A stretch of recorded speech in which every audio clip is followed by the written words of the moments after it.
आधार card, pan card एवं passport पर देश में कोटी कोटी लोकों राशन कार्ड साजिश एक गुरुत्वपूर्ण डॉक्यूमेंट। यही कार्ड माध्यम केवल मागणा चिकित्सा किंबा सब्सिडीयुक्त राशन नुहे सरकारी योजनार समस्त लाभ उठाई पारुछन्ति लोक माने।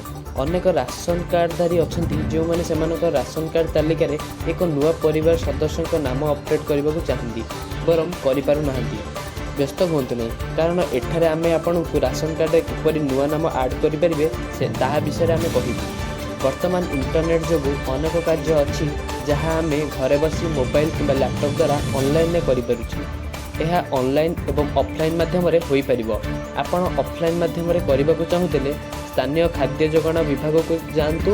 आपण खाद्य विभाग ऑफिस को जाई आवश्यक फॉर्म पूरण करने सहित आवश्यक डॉक्यूमेंट दे दाखल करंतु, किंतु आपण ऑनलाइन बहुत सहजरे निज मोबाइल रे आवेदन करें।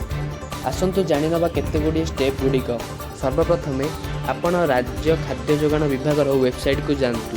द्वितीय एठारे आपण नुआ मेंबर नाम जोड़ंतु, ऑप्शन उपरे क्लिक करंतु। तृतीय एठारे खोला जाइथिबा ऑनलाइन फॉर्म टी को फिलअप करंतु। चतुर्थ आवश्यक डॉक्यूमेंट अपलोड करंतु।